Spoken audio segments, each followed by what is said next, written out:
With the apartments, was it the variation? Variant. Variance, yep.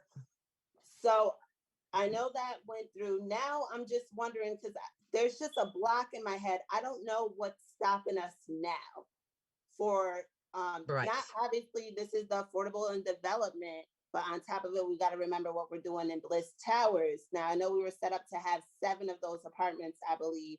That was already the supplies were bought, and we were just waiting on this state variance. So where are we with that? So I can explain what I do know from last week. So I don't know if there's been any update in the last 48 hours. So let's put it that way. But Tim has now is working, I think, on his 2nd or 3rd contractor. We had a contractor lined up. The contractor came into the building once we got the variance, walked around, said he had to do a variety of an assessment.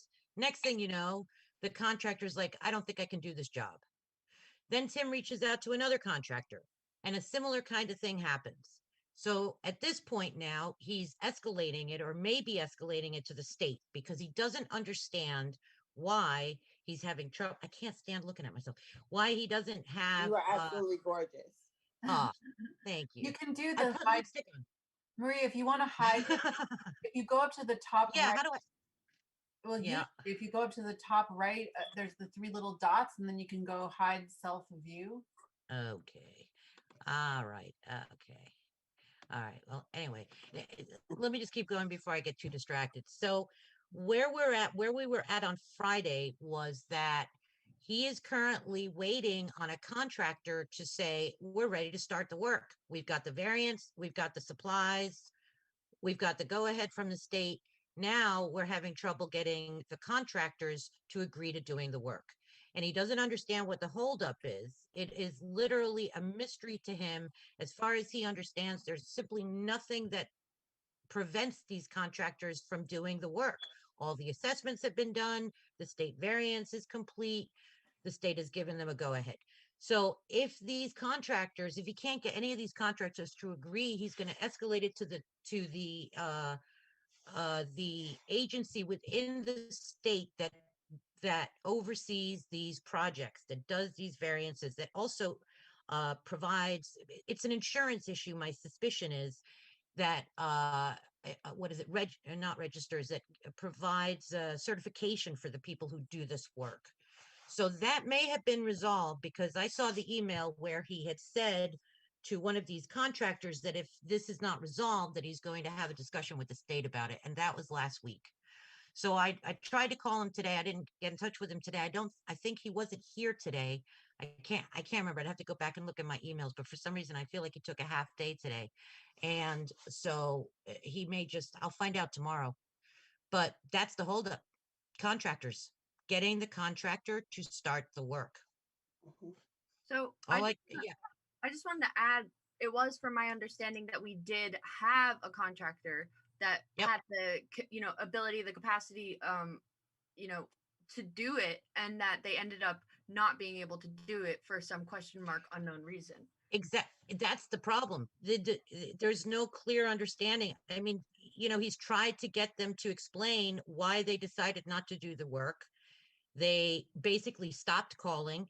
Then he went to another contractor who said that they would review go into the building, take a look at the variance, and they provided a similar kind of don't call back.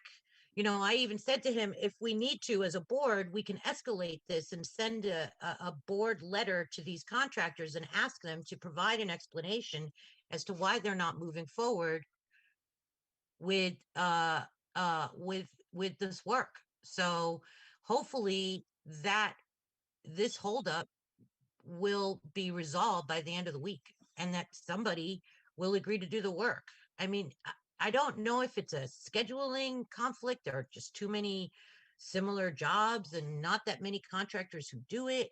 I don't know if it's too big a job or too small a job. My guess is it might be a smaller job than many of the other jobs these guys work on because some of these teams are, Can I just ask? So yeah, this is specifically contractors who do the asbestos removal. So this isn't the contractor for the whole just regular. this is just okay. for the 7. Yep. Mhm. Yep. This is just the contractor who is supposed to come in and complete the 7 apartments we've already budgeted for. And it's a floating ceiling and a floating floor. So it's remediation rather than removal. And that was the variance. The question was, did it have to be removed or could you do remediation, right? Could you do Well, a floating so it shouldn't be such a big deal because if it's literally just covering it remediation? over, It's, So, I don't, exactly. That should not be a big deal. And mhm. this is why it's a mystery why they're not doing the work. Especially since one of the contractors had essentially agreed to do it. And then when, yeah, So I just wanted to just speak on a couple things that is kind of coming to mind when we're talking about this, of people coming and can do the work but don't want to do the work. I got to hear some disturbing information from one of the contractors that I referred to Tim. yeah, I got to learn from him that he got to work 6 hours with Mike and go through the 7 apartments and get to learn everything. But there was some chilling things that happened to him. During that time, he was told, you know, there's a lot of bed bugs in this building. There's a lot of roaches in this building. And he got to see a lot of roaches in the building. So after that day, he decided he did not want to go back. well, that's not, I mean, to be honest with you, Ravonda, that is not a sufficient excuse for not doing remediation work on asbestos. I mean, look, these guys will have worked in much worse conditions than Bliss Towers. You know, some of these guys work in abandoned buildings doing asbestos removal that are much more dangerous, you know, so it may This be isn't that he about doesn't, dangerous. This is about a fear of people thinking they're going to be taking bugs with them, is what I'm getting. And I when mean, you're being told by workers there that there's bed bugs and roaches in the building and you need to be careful, would yeah, you want to work there? I I would don't have care no how choice much you're because it's willing my to pay. job. No, Well, obviously they get to select what jobs they want to do. That's why they decided not to do this one and chose a better one. okay. Well, that's, I don't know what to say. I think the two of you are talking about two separate things. I think Ravonda's talking about a contractor that she knows. Yeah, to Not, do remediation work, right? not, No, not, Oh, Ravonda's not talking about the people who decided not to do the remediation. She's talking about a different factor, like a different situation that she oh, heard. Yeah, I just wanted to. okay. I get it. I don't know if that has anything to do with it. No idea. I have no idea. Maybe. I mean, Tim has not indicated to me. They haven't said anything to him about that. It's I would be possible. interested in learning why they didn't want to come back. I would Me be too. interested in We knowing all that. want to know. I mean, Everybody wants to know. I have just like anecdotal. I mean, like it can just be also just hard to get a contractor. Like that's like a really annoying part of like my life right now, like on a Yeah. very small scale, you know. But it's kind of, I think it's pretty universally known that like basically lots of contractors are in demand and they can basically pick and choose what they do. And Yeah. so I'm not saying like it's not about bed bugs necessarily. I don't know, but it also just, everybody kind of has the same experience that it's like really hard to line somebody up to do something. It's true. So Yeah. But we had someone lined up. Yeah. no, but And We did. I had that exact experience. I have like had literally 3 people lined up to do one very small thing in my house, and like they say they're coming. I'm like, okay, can you come? And then they are just like gone, you know. Like they just like, so I'm just putting it out there that it Yeah. might not, it's just a slightly common experience. Yeah. I mean, I suspect, I'll tell you what I think it is. I think they've got bigger job offers. So in the age of COVID, when you probably have a smaller staff than you normally have, your schedule and the way you do business is very different. You're going to go for the bigger jobs. This is 7 apartments. It won't take that long. And if they have, 3 or 4 opportunities, one is 50 apartments and one is 7, they're going to prioritize the 50 apartments before they do the 7. It could be that. It could be an insurance question. They don't really understand the variance. Again, Tim is trying to ascertain exactly why he's struggling to get these guys to show up and do the work. So, I mean, I'd like to think that this will be explained more thoroughly by the end of this week. So by Friday. By Friday, we'll have this information, you think? I hope. Well, I Yeah. can't guarantee, We need, an update here because we've been asking for updates and still it's just like the big question mark. So we get an update. The problem is we're not getting the proper information from the contractors, which is why Tim is talking about escalating it to the state, because they're the ones who license these contractors. So if these contractors are not doing what they say they're supposed to be doing for HHA, then the state really needs to intervene. So I suspect that might require state intervention to get them here. It could. Marie, there's a question in the chat. Do you know the Yeah. name of the company that was supposed to do the remediation? Can we get that? Because I'm sure we can from Tim. Yep. I'm sure we can get it. I think there's more than one, actually. I think he's reached out to 2, maybe even 3 I at this remember point. there being 2 that Yep. were like lined up, ready to go, and Yep. then just fell through for this unknown reason. Yep. Exactly. And literally Tim is calling them and they're not picking up. They're not returning calls. Like, we got a chat thing here. What's going on? Is that the question that you just yeah, asked? I just Oh, yeah. Yeah. I mean, if somebody else has the name of a, company that does this kind of, remediation work, and again, it's not removal, so it's even less kind of complicated. It's just literally, building out a floating floor and ceiling. So, it's just another, my feeling is once we start the construction on the development, we're going to be, at least our partnership will have to deal with that. The developer will, but I can see this kind of thing just being an endless problem, especially in the age of COVID. Though hopefully by next year we will have all been vaccinated, but we'll see. Or at least those who want will have all been vaccinated. But I think, let's hope, I'm hoping that by the end of this week, we'll have a clearer picture of what's going on. Sorry, I can't tell you more. No, And if you Tim told was me here, enough. yeah, and if Tim was here, he could probably explain it a little better, but he was unable to come tonight, so that's why he's not here. He wasn't able to come last week as well, even though we canceled, correct? He wasn't able to come at first as well? It was Ash Wednesday. He had work. He was doing work with his pastor. So, and I think this is something else entirely. Okay, so we just need to make sure that we have updates on this that we can provide at least at the next meeting. So we'll all just work Oh, to get that definitely. information, because if it's an issue that's like beyond the scope that we have right now, and if it's an issue that's based on something that's like, something from maintenance, or we need to really get to the bottom of this, because it will continue to be an issue no matter what, right? So Absolutely. Mhm. No, it's got to get done. I mean, obviously it has to get done. yeah. I don't think there's anybody that doesn't want it to get done. I think everybody's very keen to have this thing done.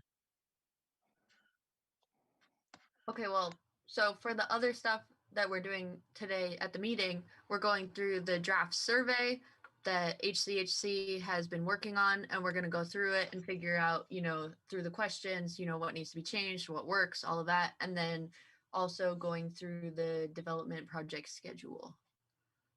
Right, Yep. so that's where we're at. Yep. So Rebecca and I have been working on a project development schedule it's been a little bit of a journey, mostly from us because of software, finding the right kind of software that's shareable. But I think we're kind of there, right?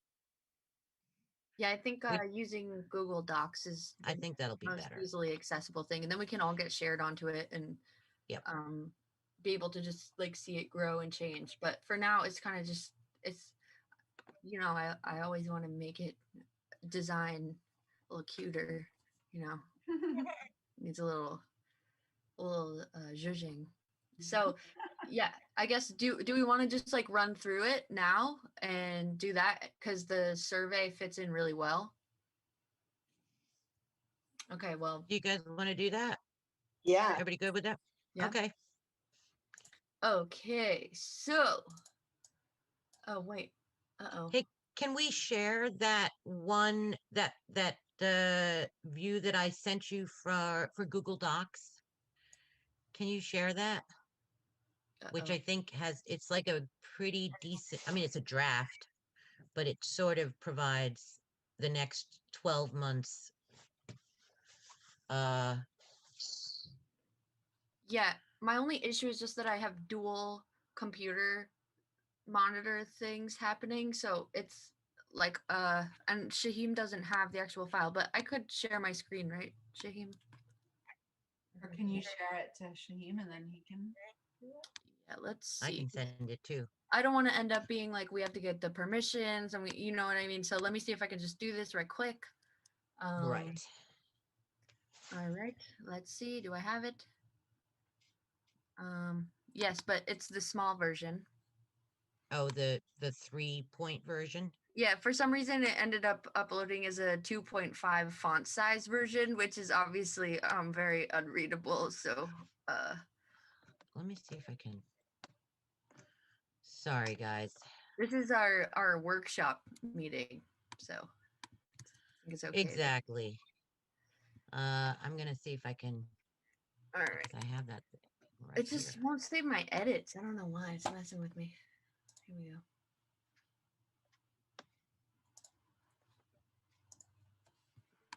See, it's weird because it says that it's an 11 font on mine. Maybe I should do Arial. I'm so sorry about this. I really don't like when this happens at meeting. Okay. Let me just do this.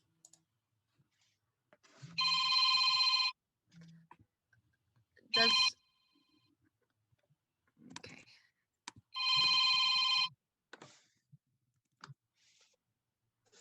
I just sent you another copy, which I've changed the font on it. Okay. Sorry, guys. Yeah, this schedule thing has been an endless source of technical frustration. Yeah, I don't know why it's like it's been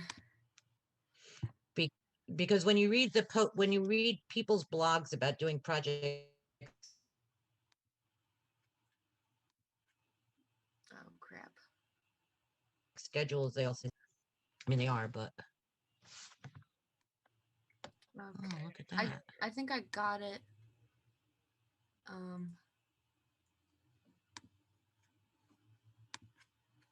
Is this working?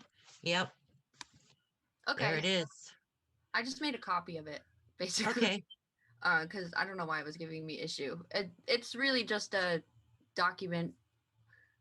So right now we're developing our draft RFQ, RFP, and creating the tenant survey. So that's where we're landing right here. And then we have our March meeting, which is in bold. So basically we're still creating the survey. We're gonna have the survey done by our March meeting. HCHC will be joining us for our next meeting to kind of go over our edits and really finalize the survey so we can vote on it. Then we're gonna conduct the survey and we'll also review the survey responses up until the April meeting. Then once we have that information, we have the survey responses, then we're going to begin our one-on-one tenant workshops, which will consist of, I guess 2 at a time members of the board that will be in the community room and we'll be there to just talk to tenants, talk about issues, talk about, basically as we're forming this project, we'll be discussing all of the pieces of the puzzle. And then we will have our first official public comment meeting on our actual RFP, RFQ document. And once we have that public comment meeting, then, hopefully if we're all on track on schedule, we'll be able to present that draft at our May 2021 meeting, and we will vote on it, and we will then send it out, right? Or then we have our public comment period. Yeah. Then you have a month. It's basically I'm giving 2 months for public comment period and another public meeting. Okay, so June 2021, we have the public comment period. We have a second official public comment meeting because we have these weekly meetings, so everything can move faster than typically with monthly meetings. And then we present the draft to the planning board. We present the draft to the common council, and then, get more feedback. And so for our July 2021 meeting, we finalized this draft RFQ, RFP. And by our August meeting, if we can't do it at the July meeting, then we will be submitting it out into the world. And so by September, we'll then have the submissions, we'll review the submissions, and then we will be selecting a development partner. I would think the way that this would fit would that we'd have these weekly workshops, we'd be talking about who the developers are, everyone would know what's going on, who they are, and what those proposals are, and then we'll choose, as the board, as the community, as the residents all together. Then we're at. Can I just say one thing?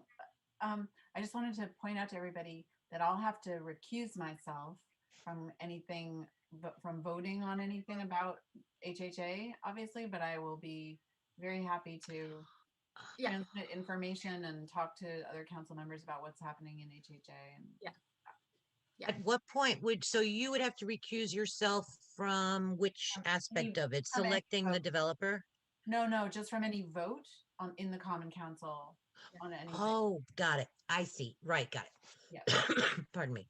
The conflict of interest. It will be a conflict of interest. Got it. Okay. Okay, so where are we? We're in October now? October, yep. So we're in the development review period. We've already chosen our partner. Now we're looking at, where the project that we decide, this project that we don't know what it is going to be yet. We then review that development. We have more public comment. We have more workshops. We keep talking about it. And then we have, in our November 2021 meeting, we have another public meeting and workshop. And then we have that draft of the development that we'll submit to the board and we will vote on. Right? Is that where we're at? And I believe that the draft, yes, we would vote on that in October. No, actually, we would vote on the draft in November and submit it to the planning board. Where is this submitted to the planning board? Let me actually, I've given us so much time. I've given us a lot of time. I've given us essentially from from October straight through January to review, to produce and review a development. Till well, so October, November, December. When then we have our finalized project, we're going to the planning board, we're going to the council, we're getting like even more review, and then we're up before the planning board, and then we're leaving, however many months that takes. Yep. And our hope is that we have our final plan at our March meeting. 2022. Yeah, and just the planning board council review period, that's when, after we've submitted our draft, we voted on a draft development plan. At this point, the HHA's approved it. It gets submitted to the planning board, and I'm giving them up to 60 days because that's why I haven't put anything in January and February, because during that time, really, that's when the planning board would be reviewing this development. So they might do it quick. They might be prepared to work fairly quickly, or we might need to give them a couple of months. Yeah, I think they probably will need just time to review. I mean, it's, probably going to be a big document, so it takes time to wrap your head around it. Exactly. Okay, so I'm going to. So that's why we've got plenty of days me a time to review it, and the council as well. Okay, so we're still, uh-oh. Marie, are you? Oh, I don't know. I think my internet I? connection is messing up. Sorry. So we're still on schedule. As of now, we're in the create tenant survey. It's kind of like our first step here. So now, Shaheem, if you can, or just share the screen with that. Perfect. Thank you.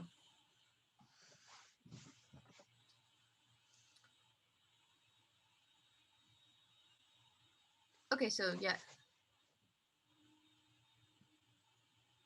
Let's all just take a moment to read through it.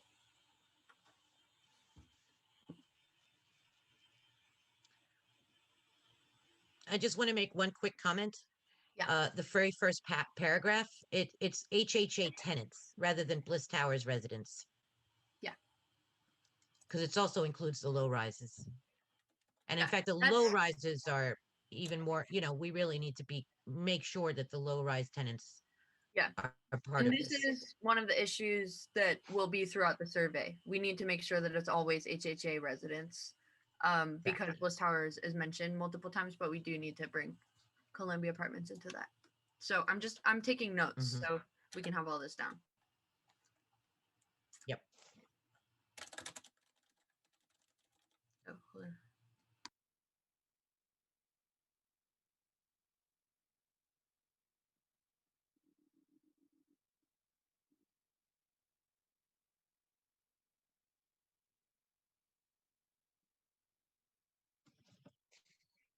You scroll, yeah.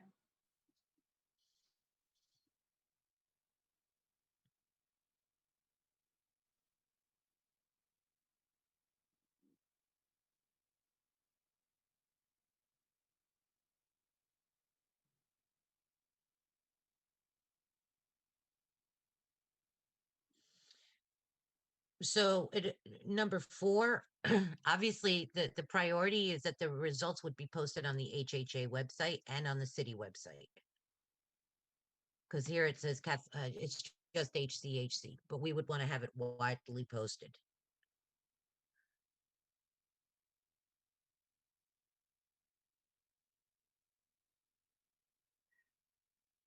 It seems like it should be on the HHA website, right? Because it's I mean, Yep. or is It has to be. Yeah. Yeah. It's possible some of this too is like part of their template. And that's why we're going to go through it now, just to make sure that all of these things make sense for us and our partnership.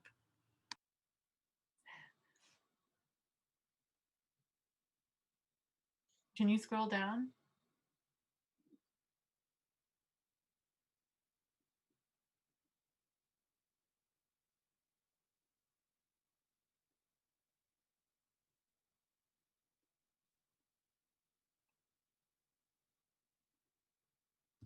So I'm kind of getting this feeling that just on this first page, if we can limit the amount of text that people need to read through, the better, right? Because I mean, if I got a survey like this and this was the first page, I would be like, I would roll my eyes because it would take a very It's really funny. I'm usually the wordy one, in any group, but that was definitely what I was thinking is like from the first paragraph on, I'm like, I think that this could be said a lot faster, basically.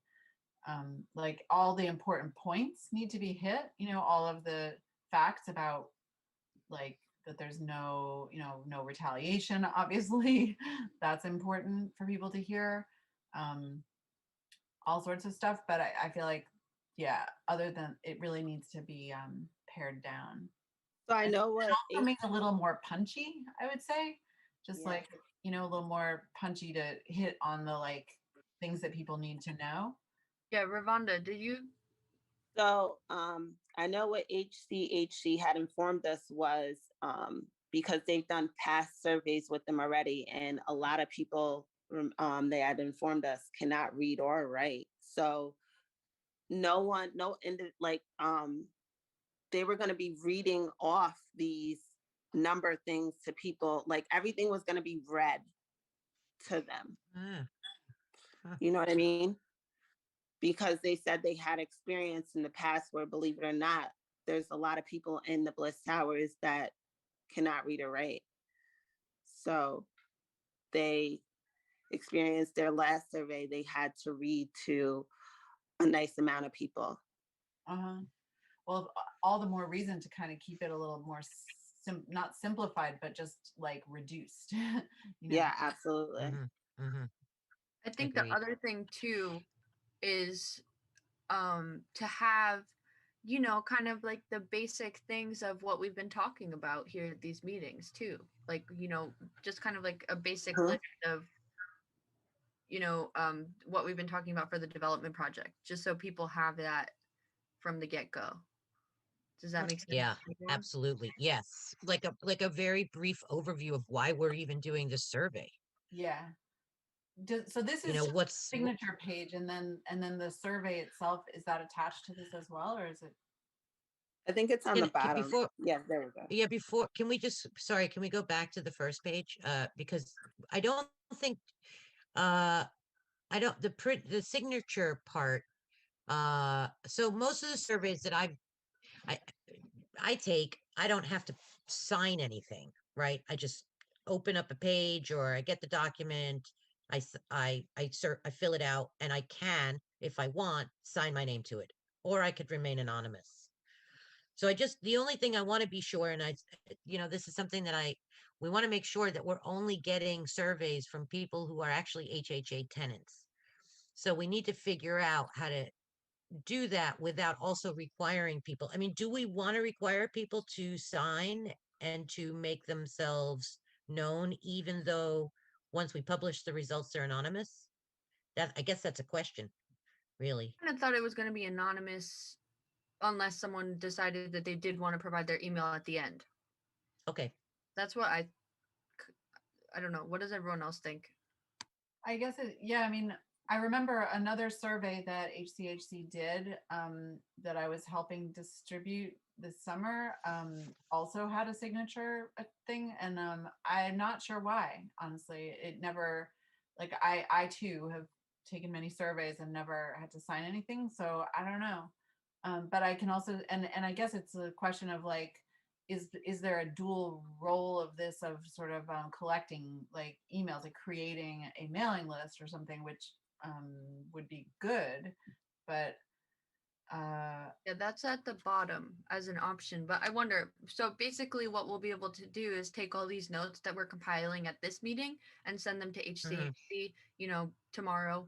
I'll send them to everyone, and then hopefully we can have another draft that will be ready for our meeting next Wednesday. So just to kind of clarify that, because I wonder if the signature thing is based on the fact that, this is, there's the anonymity, the confidentiality, the risk benefits, right? So maybe like people do have to sign to say that, exactly what it says at the bottom. I understand that the information I provide here is confidential, blah, blah, blah.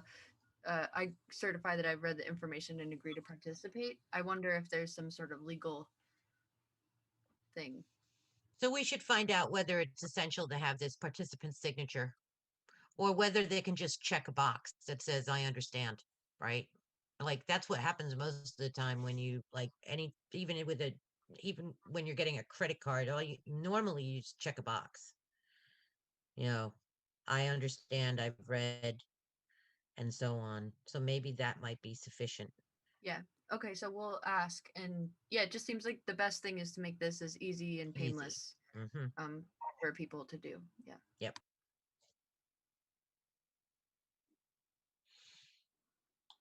if you, I'm an editor, so you can please offer my services if they want anybody to edit it for them. I'd be happy to do that.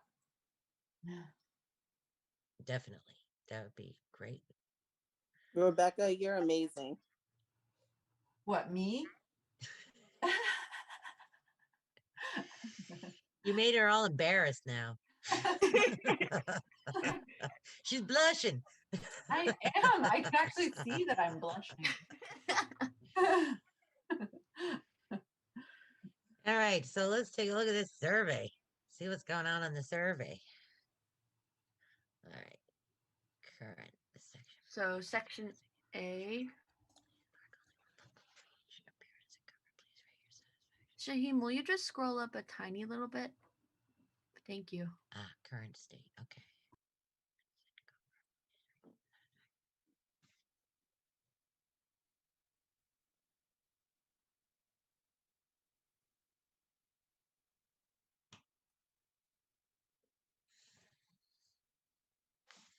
Okay, so these are the, so can we just talk about how were these, does anybody know how were these different categories come up with? Was it just sort of like just through conversation and?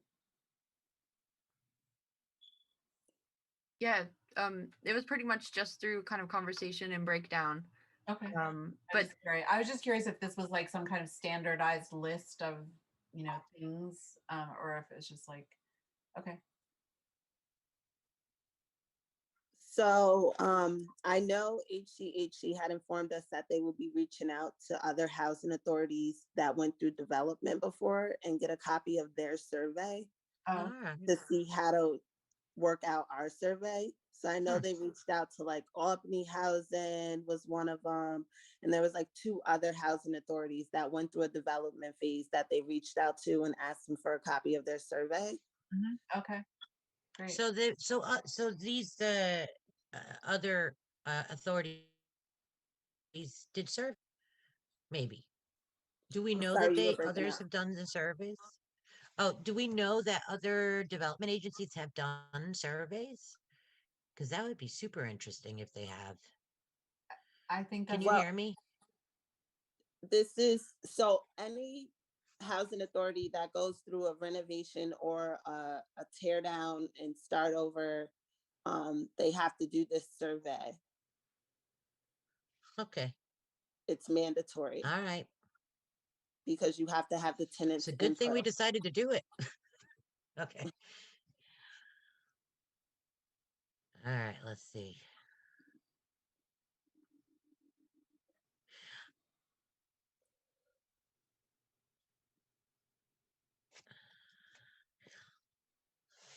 cool.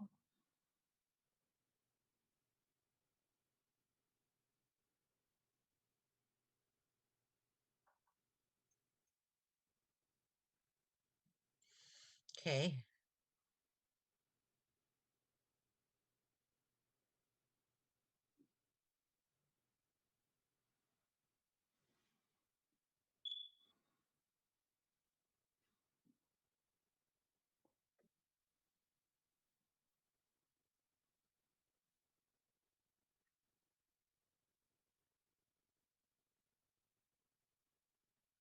Hmm.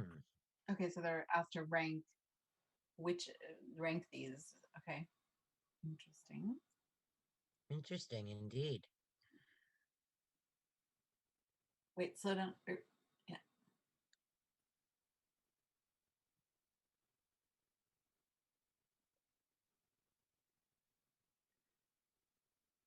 that's a confusing question. Yeah.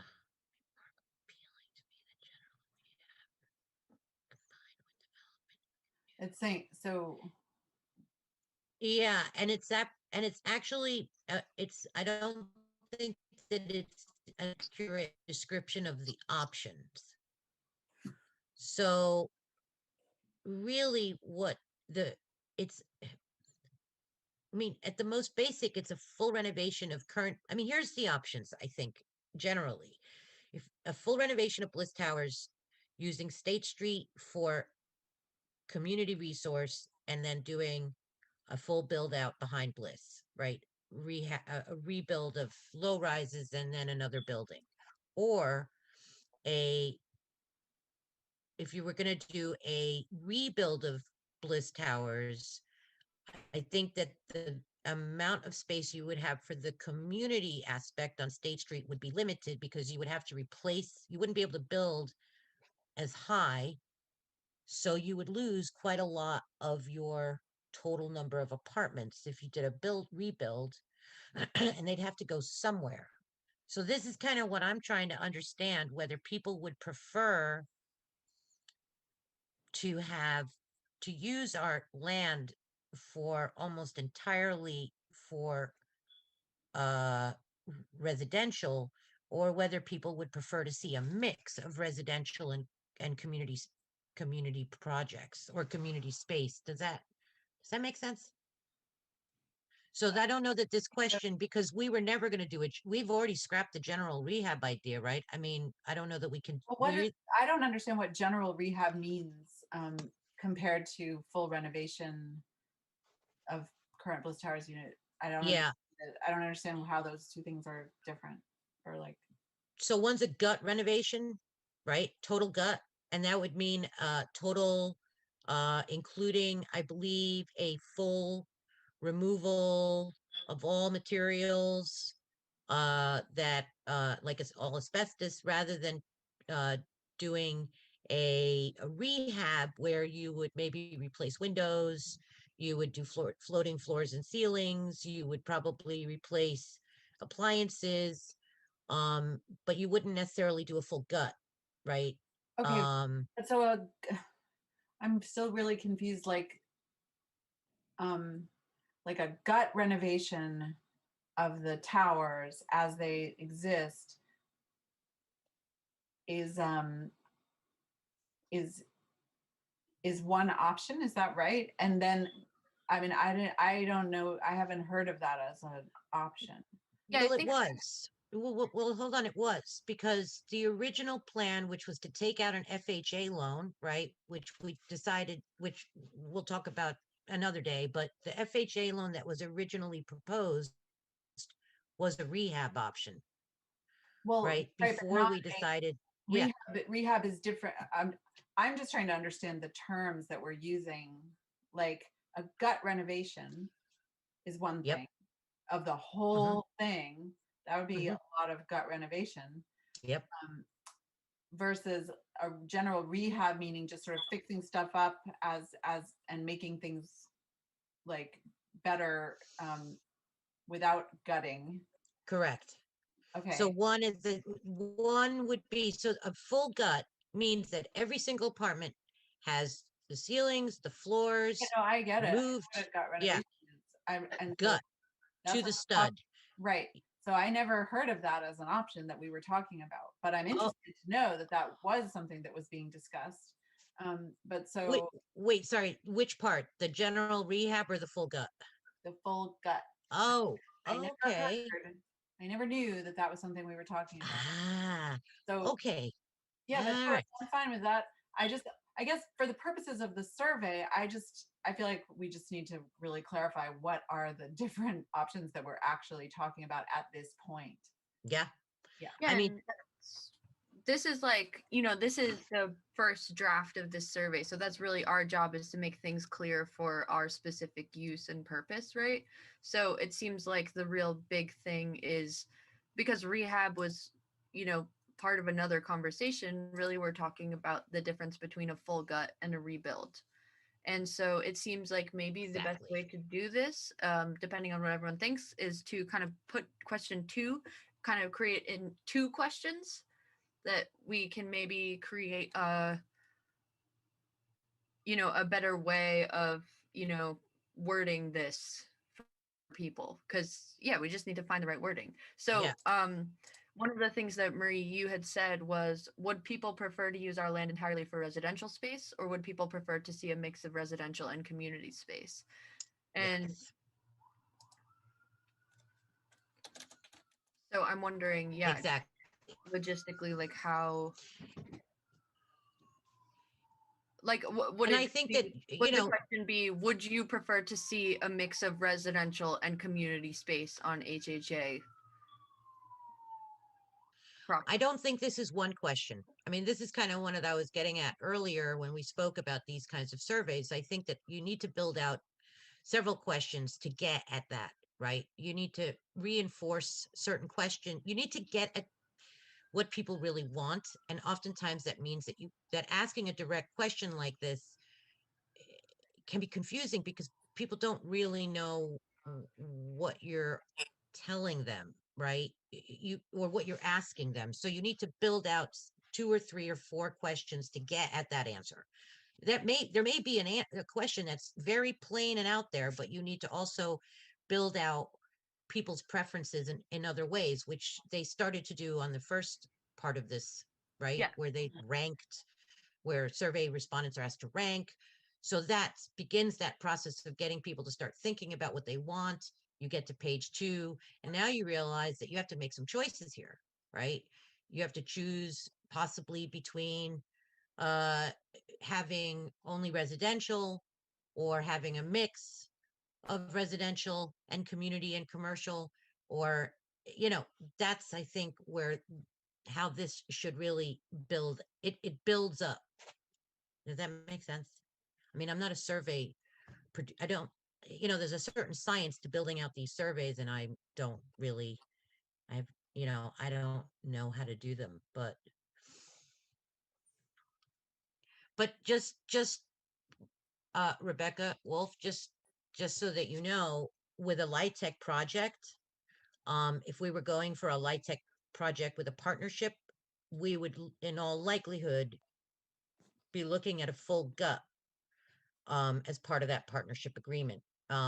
If we did not have a light tech partnership and decided to go with a couple of different phased projects, you could do a general rehab of Bliss and then do a build out in the back.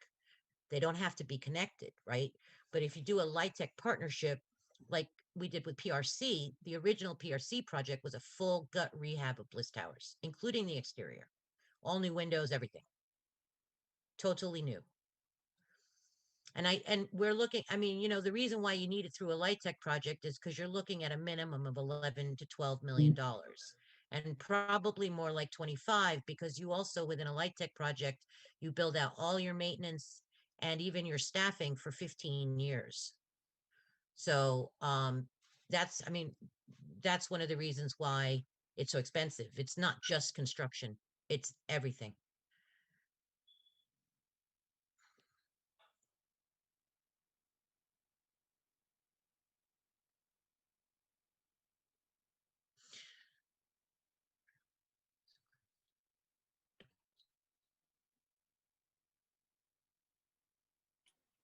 I muted myself because I'm crunching on some corn chips. I'm sorry. And I understand what you're saying though. So I agree that that it seems like this is the area. I mean, I don't know what happens on the next page, but that question seems like it needs to be broken out into more.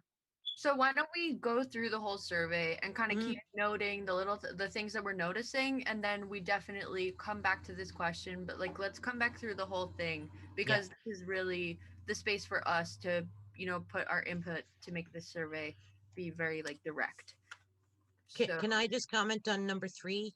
Yeah. I think that's a very useful question when we get to the development phase. I don't know that we need that question to be answered at this stage.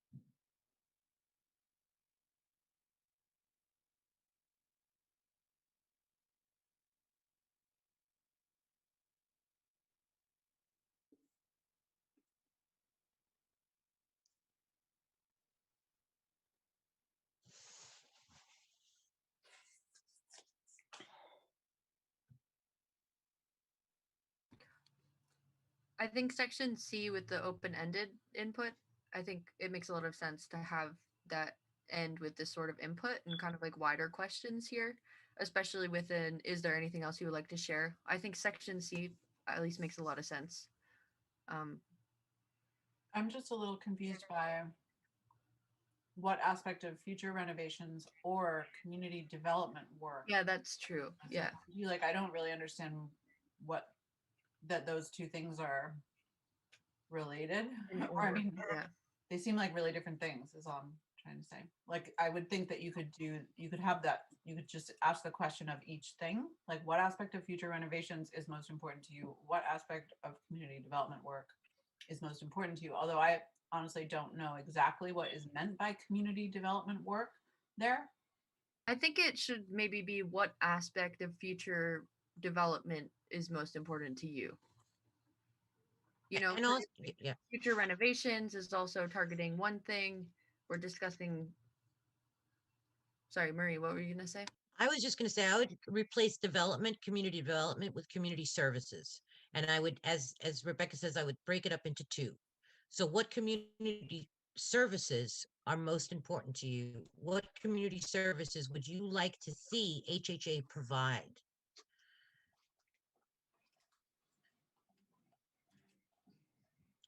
Although I'm not sure that's actually the question. Like, I mean, because I feel like it's asking it in a way that allows somebody to respond in a way that is outside of the boundaries of HHA, which seems like a decent idea, you know, in a way, like, to kind of emphasize like the whole, just that, you know, this is not only about, like, to give the respondent a chance to speak outside the box of HHA, I think seems like a Sure. good idea. So what community services would be most useful to you? Can I chime in quick? Yes, please. I think that by development, they're literally talking about development. I think we do want to hear, because like how else, I didn't read all the questions in the survey, but how else are we going to gauge which direction they want the project to go if we don't talk about development? No, totally. It's just, it sounds like community development work doesn't sound like literal development to me. It sounds like something totally different. Okay, so it seems to me like question 2 at this point is kind of becoming question 2 and 3, which would be what aspect of future development is most important to you, and what community services would you like to see HHA provide? Does this make more sense to everyone? Or as Rebecca said, you were thinking like it would make sense to have it be a more broad question, so it's not specifically targeted to HHA. But I might just be totally misunderstanding what community development work is supposed to mean. yeah, well, I think the thing is that it's up to us to figure out the proper wording for this, which is what we're doing. None of this is set in stone. We need to get it right here. So I get HHA focused. If you're gonna change the language, Yeah. what would you like HHA to provide? I agree. And also don't forget that once we sign, if assuming we sign a light tech agreement, let's just assume we do. It's important to note that HHA's role in Hudson will change. You know, we are no longer going to be the masters of a you know, a little tiny budget. You know, at that point the partnership takes over the budget. So we won't be sitting here, you know, our actual work as HHA will change. The management oversight, the budget oversight. I mean, we will have oversight, but so much of this will be set in stone that there isn't a lot of flexibility. But also remember that the HHA, if I get this right, will get approximately $1 million once we sign the partnership agreement. And as a development fee, we would hopefully get at least 6 or 7, maybe even 800,000 back on what we've already spent in the building. That includes roof, renovations, the money that we spent on the boilers, because all of that stuff would have been included in the light tech agreement. So HHA will be actually made whole again for that money that we've spent, in addition to the fact that we would get a percentage of the DRI $1 million that would be dispersed partnership agreement. So HHA would actually have a pretty big budget that is not going to be devoted to management, right? We would be able to do community development work. So HHA's remit will change, or at least it could, right? It will us up. So I do think that community development is maybe the right term here, or at least, you know, community services, because that would help us to determine how to deploy that money that HHA would have. HHA could essentially become a community trust fund at that point, to discuss another day, but that I do think it makes some sense to think beyond the scope of work that we're currently engaged in. I think we'll be able to be much more dynamic in terms of what we offer our tenants, Yeah, and it if seems that like makes sense. this isn't the only survey that we'll ever do, right? So it's like our big focus here is building our RFP/RFQ. And this is the information that we need right now. And so there's information that will be interesting to have. You know what I mean? Mhm. But that maybe isn't supposed to fill in this survey right now, because maybe there's another question that's more pointed and will help us with our actual request. So Yeah, it seems like we need to go back to the previous page to that question, the big question. yeah, section B, question 2. Shaheem, if you can. Oh, geez. Uh-oh. I just lost you guys. Can you see me? Yep. Yeah. Okay, I am completely, my screen has gone totally blank. Oh, there, I'm back. Shaheem, just go down a tiny little bit. Thank you. Ah, that guy. Yep. Because yeah, for me, this is where like I'd like to have much more information coming from this survey about all the different kind of possibilities that we have in front of us, and like what would be the most desirable. So it seems And like also, oh no, I was just gonna say it seems like this is the meat and potatoes of our survey, if you will, and we have like the whole page above it that's kind of going through this sort of like, what was it, 0 to 5, as well as strongly disagree, strongly agree. So I wonder if there's ways for like a 3-page survey to narrow certain things down to make more room for more elaboration on specifically this question, section B, number 2. Does mhm, that make sense? yes. Yeah, that's the one that really needs to be built out. And again, I think that, So should we just kind of right now try to make a list of what are the things that we need to know about, basically, like what in Yeah. terms of the actual development options, like what are the things we want to find out what people feel about. I'm sorry, that was a bad sentence. I mean, again, I think this comes down to, I mean, it's not like we have a million options in front of us as HHA. I mean, we have a few, right? We can do the rehab of Bliss. We can do all this on our own without a light tech agreement. I don't know that the tenants, you know, there is this option to do a general rehab, but I think that I feel like that should really be taken out, because I mean, if we're going to keep Bliss Towers, we would want to do we would do a gut renovation through a light tech partnership, right? So the real question really is, do people want to see our land used predominantly for residential, or do we want a mix? And if we want a mix, then a gut renovation of Bliss Towers, I think, would be essential, because we wouldn't be able to provide a mix of services with a rebuild of Bliss. It's really kind of, that's that's the big option. Does that make sense? What do you think though about, I mean, because if that's really true, what you're saying, and I have no idea, like, Right. It seems like that question, like it's important to let people understand the whole, you know, what's at stake. What if they're saying, yes, I want, you know, mixed, like if there's a contingency there, like that's being implied, like if one choice So sets off something I have a else. question. So if we're talking, because really the two options that we need the input on the most is, are we going to renovate or are we going to rebuild, right? Yep.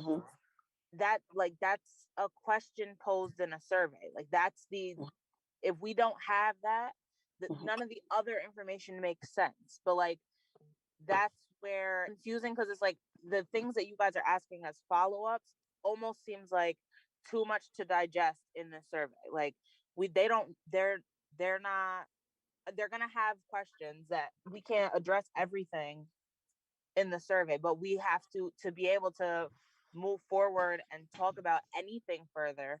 We have to know if the tenants want to see rebuild or rehab. And I guess I got confused when Marie was asking about mixed use. Are you talking about like mixed income or like just the few storefronts that we talked about and residential? Oh on the same- no, I'm talking about a much more extensive project on State Street. I mean, we've been talking about the possibility of a Y, a youth center there, a Head Start there.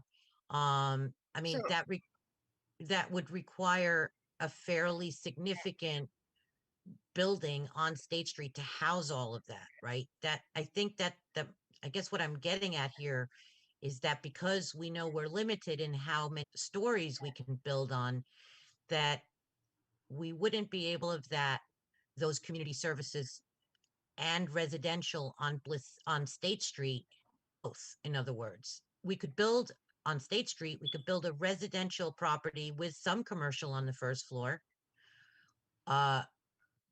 Or we could do community services on State Street. Do you see? Does that make sense? yeah, like So you were. actually, oh, sorry, Claire, go ahead. Oh no. So when I spoke to Darren, he stated that it is better to do more than one project. You want to come at it with as many phases as you can have. Yeah. You don't want to just start off really with just one. You really want to go all in, is what Darren had let me know. And Yeah. you want to have phases. So phase one is the community center.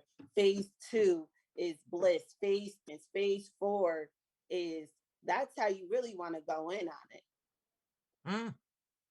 Yep. Yeah, because you don't want it to seem like I guess I'm just nervous that if we make it sound like if we pose one issue at a time, it seems like an either or situation. But I'm just because we don't have it drawn out how it would look. So like I just don't want to scare them away from one. The other option seems easier or makes more sense when we haven't drawn out either option really. I just want to make sure that people understand that some of the options will limit other options, right? That some options are limiting factors. So if people want to knock down, that would have a limiting factor on what we can do on State Street. That's all I'm saying. So if we're offering people options for an athletic center or a Head Start program or a Y, it would be difficult also to offer a complete a knockdown and a rebuild of Bliss is all I'm saying. Unless, well, we would just end up with possibly fewer units is all I'm saying. I'm The thing with only Bliss because of the Towers, limits on building. the thing with Bliss Towers is everybody knows here that it has outlived itself and it is slowly but surely sinking into the ground and the rocks are just falling all around that building. We need to let the people decide what they want us to do. That's just how I see it. I agree. I just want to make sure people understand that there are some limiting factors here. You know, there is going to be choices that will have to be made. And I guess that's what I was hoping that this survey would get at is what do people really want in their neighborhood? I agree that the survey is a good way to gauge that information, but this is what I've been saying in the past few meetings is that like the Zoom meetings, it's not in this message to the masses of the tenants. We don't have as many people engaged on these Zoom calls to get that message across. And a survey is an even less effective way to get that message across. It's a great way to figure out and gauge what the people really want, but we owe them the personal conversation about what's happening. Like we have our meetings as often as we can and we're doing all of the things we're supposed to do, but we can figure out the best way to engage with the tenants and let them know what's being proposed before we hand them the survey. Because this survey is only going to add questions and leave room for misinterpretations, because I was telling Rebecca earlier, however we decide to pass out the surveys, there has to be an available time for someone to also go through the survey with the tenants. We can't just give it to them and have them do it and assume we're going to get them all back, or that everybody understands every question. Like, we have to find a way to, through COVID, get in person with these people and explain every step of the process. Because it's a huge thing. It's not, I don't disagree that the survey is a good thing. I don't disagree with anything that you're saying. I'm not comfortable with handing out a survey until we find a way to have a very personal and realistic conversation with the tenants. So HCHC had informed us that they wouldn't be dropping off any surveys. They would be standing there and doing the survey with the tenants. They tried a drop off before and they said it did not go well. So they weren't going to do that this time. They were going to personally fill out the survey with every single last tenant. Right. And that's what I'm saying. I'm saying, like, and the board should be, so my idea was that we set up appointment times based on floor, because obviously we can't meet with everybody, but basically the board have office hours where we can talk to a small group of, explain where we're at, and maybe even in that same sitting, do the survey with people. After we've had this conversation, it's work on our end and HCHC's end, but it's necessary work because we're living in a different time. But just, the board has to figure out how we want to move, or how we want to lay out those questions. Like, if we have to have shared language on both projects. We have to be able to articulate to the tenants what each would look like, because I could meet with 5 tenants on Tuesday, Vonda could meet with 5 tenants on Wednesday and answer their questions very differently. And then there's more misconceptions out there. I'm just nervous about that part of the process. But I think I want to set up meeting times where we can talk to people face to face and go through the survey, so that there are a lot less misconceptions and confusion. Can we get that schedule back up? Because maybe what we should do is move that around a little bit, because we can collapse the those HHA one-on-one meetings that we had. I don't remember where they were on the timeline, but we could have them going at the same time then. Because we originally had do the survey and then do the one-on-ones, but we could do the surveys and the one-on-ones at the same time, is I guess what I'm saying, and then give it more time. So really, we need to produce like a one sheet, even though not just to be dropped off, but for any one of us who is talking to people to have as a reference point, to just be like, so that we are all disseminating the same information, because it just would be really easy to just, not. So we just need to have like a one sheet that's like, here's what's happening and here are the options, and Yeah. I like Claire. I like where Claire's going with this, though, because I like the idea of connecting the survey with the one-on-ones, right? So they're not two distinct. The survey, we do the survey, and then we do the one-on-ones. They literally are, hand in hand.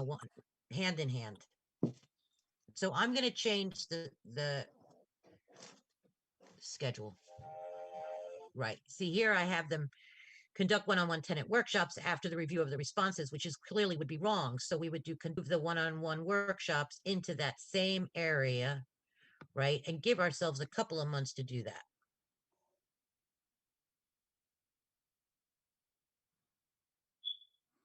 I mean, how long Claire, how many people do you think, in your expectation, do you think will, if you're doing it floor by floor, how many people do you think will attend?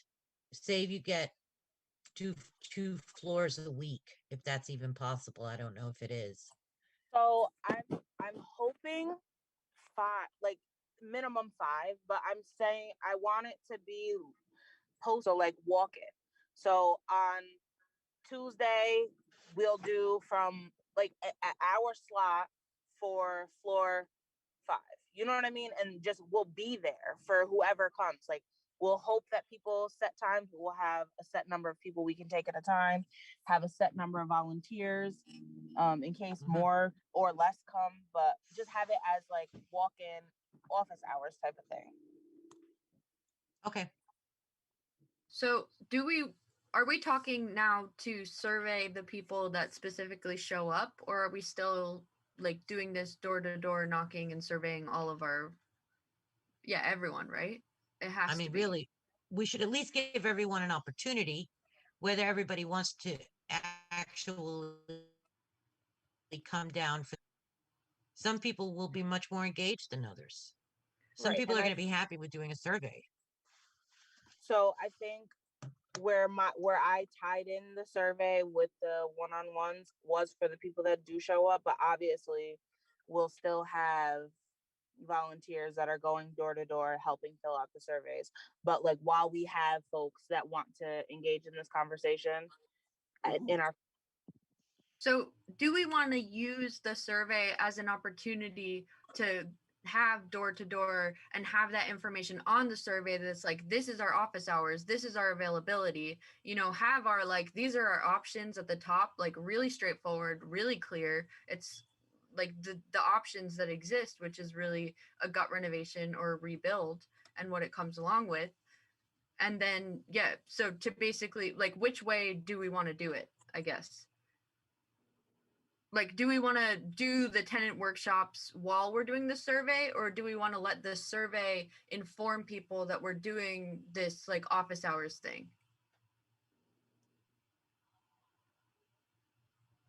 So I don't know I if we think can what answer Claire that wanted question to right do, now. I think what Claire wanted to do was she wanted to inform all the tenants of these office hours that we have going on. And on top of it, for people that don't come or don't show up, we still have our door to door. Is Okay, that so right, Claire? Is that what So- you wanted to do?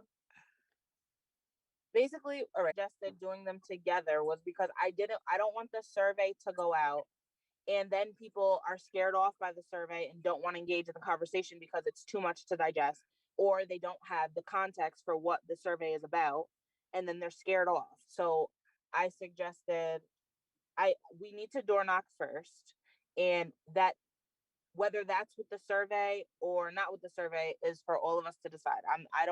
That's not the bigger question. I just want to make sure that whenever the tenant receives the survey, somebody has, or we all have shared language that we're presenting to them as far as what I just want them to have that information, and I want there to be no less details to one tenant or more details to another, or different ideas thrown out. Like, because for me, when we talk about the services, there was one idea thrown out that the services would be on Columbia Street, and there's one that those buildings would be on State Street. So we haven't made that decision yet. So if they ask us, and a group of people have this notion in their head, and then like that it's too much confusion. So just as long as us as a board have a shared language that we can educate them as we present them the survey, I'm fine with whichever way everybody wants to move forward. So we really need just like a script.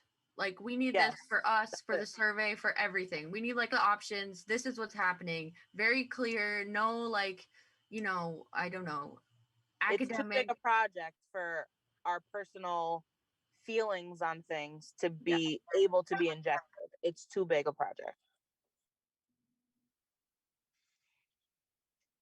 I'm wondering if it's worthwhile before we embark on either the workshops or the tenant surveys to let people know that these workshops and the tenant surveys on its way, and here's why.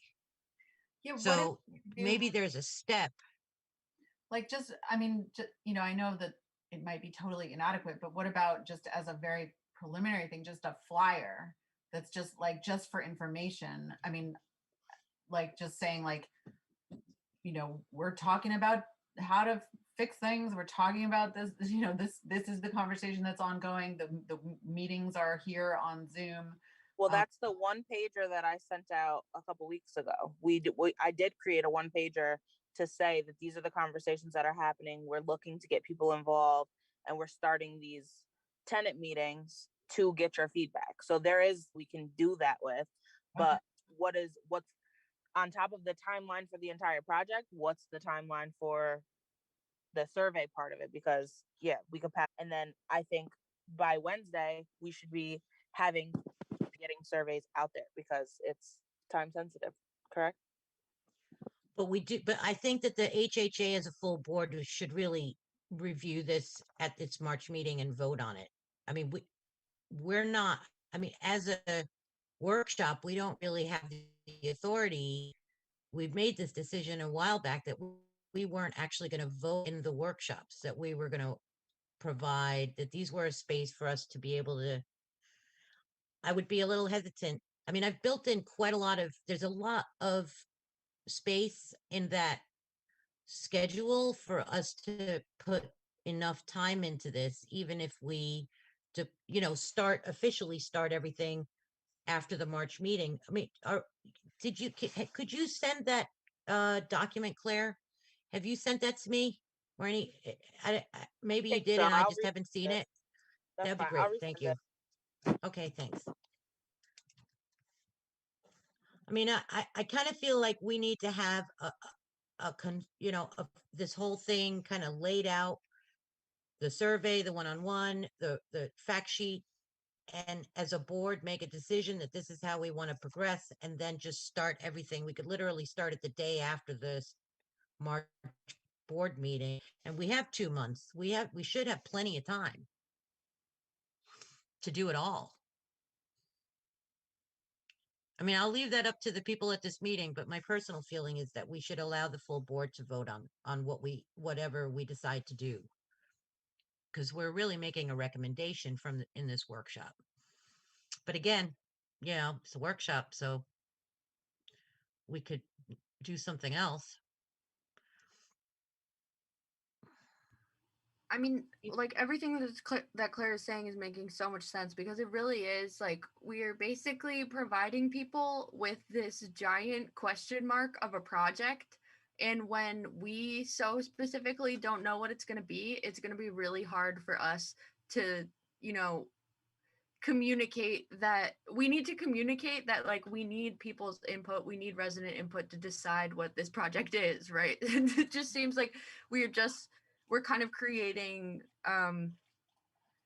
right, more confusion. So it's like we need like this one sheet that's like, this is what we're doing, this is what's happening, this is how we're thinking about it, and where are you at, right? So but are we, well, hold on, wait. So you're saying that we would, oh, sorry, no, I'm just trying to figure out like the timeline aspect. No, I was just saying that the one sheet, I don't think we're asking people to do anything for the one sheet. We're letting people know what's coming down. Yeah. What's about to happen. It's a call to action. What I created is a call to action. Okay. This is what's happening. And still, what do you want, so that when the survey comes, that's the lens they have. That's the lens that people are looking at it from. Not because for a long time the board it's been top down happening. This is what's happening. We're just giving you notice because it's about to happen. This is completely different. We're telling you what could happen. I'm losing you. Are we losing you? There are options on the table, and we need you to be active because we need you to decide. Probably, I'm driving back from another meeting. But the one pager is a call to action. It's explaining what is on the table and letting them know that we need the folks as active before we can move forward. Agreed. Has there been any further like organizing of the tenant association? Because that seems like the tenant association would be like, a way It's coming out of, it's sorry, you're coming out of this because right now, like, if we were to create a tenants association,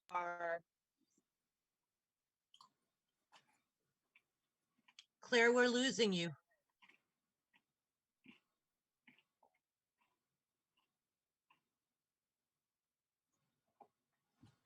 Claire, are you still there? I think she's probably on 9G. I think you might have been muted. I think you look like you're muted too. yeah, I don't have the best service, so I was There trying to you wait till are. I got to a better spot. Okay, so what I was saying is, yes, the tenants association would be in charge of these things, but that's also like, what direction do the people want the tenants association to go? So we're the tenants relations committee, so we're going to lead this part of the project. And before we establish an actual tenants association, we should know which direction we're going to go so that we can provide organization to them. I mean, if we start a tenants association right now and they start bringing up issues that are more day to day, that's going to take away from where we have to go first. So they're two different things, but they'll become the same thing once we even have a direction. Mhm. Yeah, that makes sense. Okay, so just to kind of keep us figuring out like how we want to do this piece by piece. So we're gonna have the like call to action one sheet, and we're gonna have these office hours. That are we saying that this will start occurring after our March meeting, when we also have our finalized survey? Is this our timeline? That's my feeling. Yeah. So like we'd be able to say after our March meeting, like that weekend or whenever it ends up working, we can say like here are the hours from this time to this time, give people a couple of days with that call to action. So the other thing that we really need to figure out is the content of this survey and what's the content that's going to help us get the answers that we need here. So I just want to bring us back, if we can now, back into the survey, because what we're asking about things about the current state of people's units. And I'm just wondering, if do we need to kind of figure out and refocus where this survey is going, basically, because I don't want us to get scattered in a way that makes it so HCHC has to keep doing drafts and Rebecca, are you asking like, does that whole section even need to be in there about the current state of the units? Yeah, it's kind of, I'm basically just kind of posing this to everyone, like how does this survey feel in relation to like where we're at now in our understanding of how we're moving forward? I mean, the truth of the matter is that no matter what, every single one of those units is either going to be gutted, rehabbed, or completely rebuilt, the entire building. So the state of the current apartments, I mean, the reason why we're doing this is because we know it's poor, right? So I don't I don't know if the first group of questions gets us where we need to go, because we kind of know the answer. I mean, some of the apartments are better than others, clearly. So some people will write back and say, well, we have, our apartment's pretty good. Some people will write back and say our apartment's terrible. But yeah, I guess the don't question is it useful information for the board to have, like, exactly. for any purpose, what the level of like dissatisfaction or whatever is, But we have to keep in mind too that we're going to have these office hours, so we'll be able to talk to people face to face directly, right? And so like the more nuanced aspects of this stuff can happen in person, where we're talking to people. And so I'm just wondering kind of the goal of our survey. It seems like we need to flesh out like what the actual goal here is, right? And it seems like, are we saying that there's three options, which is the gut rehab, the just did you say basic rehabilitation, Marie, and then the rebuilding? Like, is this Ooh, yeah. Wow. I struggle to answer that question because we could do a renovation, we could do a rehab, we could, and choose to kind of go it alone without a light tech project for the back. I mean, Tim seems to indicate to me that there are funding opportunities for us to go it alone if we wanted to do an FHA loan for a rehab of Bliss. There's another New York State grant program that we could access for the rebuild of the low rises and even put another building in the back because it's a pretty small project. And then you would do an entirely separate kind of project on State Street that would have a separate funding stream because don't forget like things like full head Head Start, a Y, youth centers, those would actually not be necessarily included in a light tech project. You have to find alternative funding for those. So that could be an option. You could do a full light tech, which is a partnership agreement where you would have a full gut of Bliss or a demo and rebuild along with a complete demo of the low rises, total rebuild, and then a complete rebuild on State Street. I mean, the problem is, I think that we need to get at people's desires, right? More than these kinds of options that we have, right? Because what we really need to know is what do people actually want? And based on what people want, then we can begin to build out which one of these three options makes most sense to us as a board, right? All Do right, we want to do some? I disagree. Um, Okay. and I think I disagree because I feel like we have the not like we have the understanding of what can happen. So if you put it out there, like, what are your desires? The scope is going to be humongous because, or it won't be big enough because I don't think people understand what we're capable of doing. And I don't think that a rehab is a good option. I mean, the building is I agree. not good shape. It's not, but if you offer that as if you offer like cosmetic or basic repairs, that seems easy, that seems safe, that seems like no big changes. And for a lot of people, that's going to be the more viable option because they're not being made aware of how bad of shape the building really is in, even living in it, because you can have somebody who has a more well-kept apartment. Like we did the walkthrough, so we have the knowledge that the building is crumbling, and that has to be made very clear and very honest to them that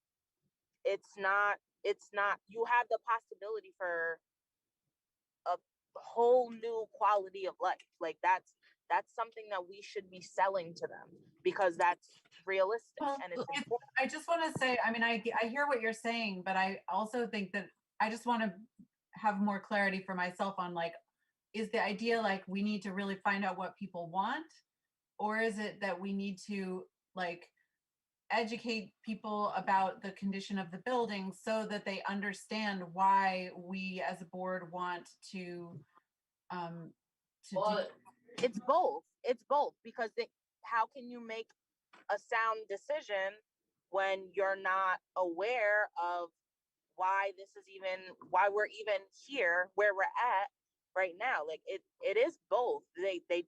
People do need to be educated, but also like we have to have some of the options that we're talking about because we came up with these options for a reason.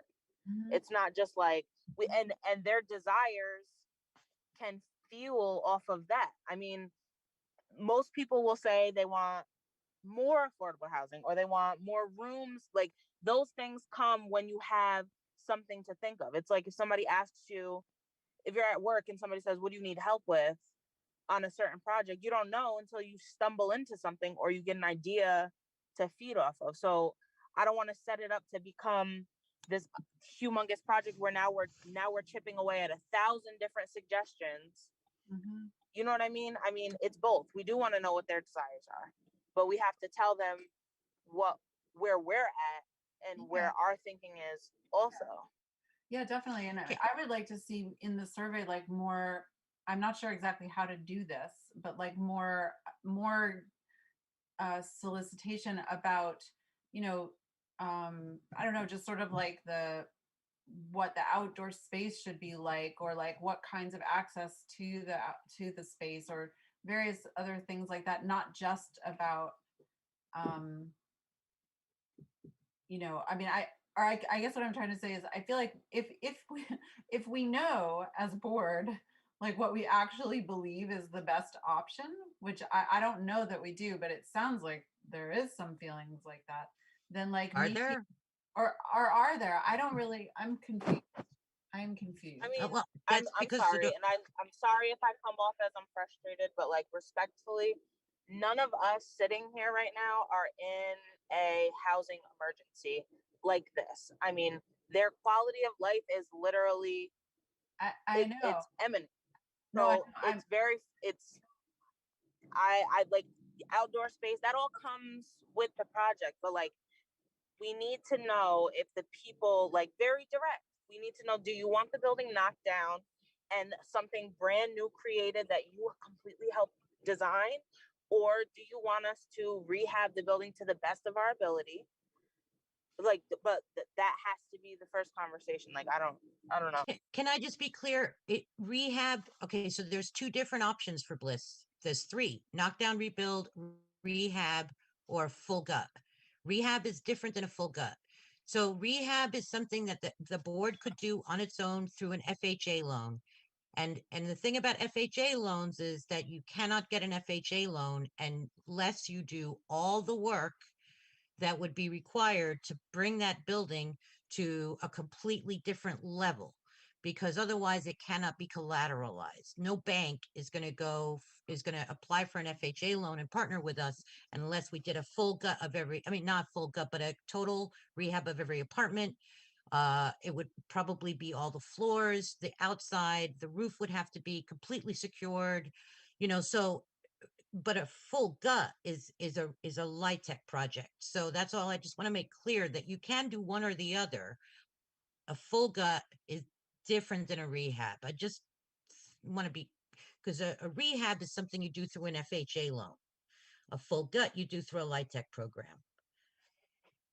I just want to, I know it sounds like I'm being nitpicky, but it is actually an option, right? I mean, I personally think that a general rehab through an FHA program is probably not a great idea. I think a full gut or a rebuild is better, but that's my opinion. I think that we should totally throw the full gut out. Like, I don't even think that we should consider full gut. And I think we need to remember that we have learned this building outlived itself. Thank God the people in there have somewhere to stay, because that building really should be crumbling to the ground. We need to build better right now, new for them, because guess what? I only got 4 years left. Right now is the time for me to get rid of that building and give them what they deserve and need. That building is not going to last much longer. Thank God for the prayers that those people have been getting to have their place to live right now.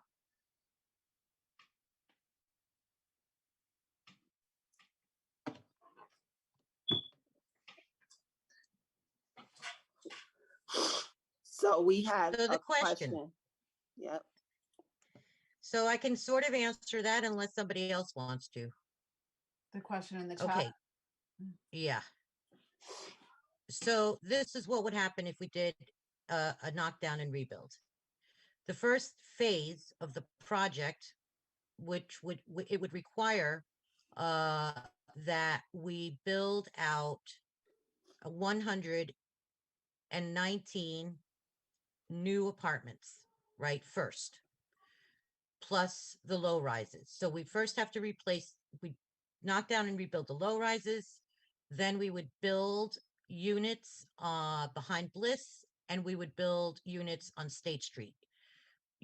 I would imagine that you could get just about 119 units out of State Street. I think the PRC project, which was 4 stories, if I'm not mistaken, was around 80. So I think you could probably get a building with at least 40 units behind Bliss. So the first phase, probably in 2 phases, would be a rebuild behind Bliss, would be a new build, and then a new build on State. You would slowly but surely move everybody out of Bliss Towers. As people move out of Bliss Towers, you would take apartments offline. You would not move new tenants into Bliss. You would have to empty the building over a period of years. I think the average tenancy in Bliss Towers is 3 years. So I would imagine it would take somewhere, and besides, it takes 3 to 5 years to build new. So you would empty Bliss Towers, and then those who are, as we build new units, you could move people into the new units. And at some point, Bliss Towers would then be emptied, and then you would do a knockdown, and then you would do a rebuild. So you would actually end up with, overall, I think you would actually, well, actually, you don't even need to replace all 119, but you would just have to make, as you put new apartments on a line, you move people into those apartments. And as people move out of Bliss Towers, you would leave those apartments empty. So ultimately, you would end up emptying out Bliss. Does that make sense? Alea, does that make sense? Yes, thank you so much.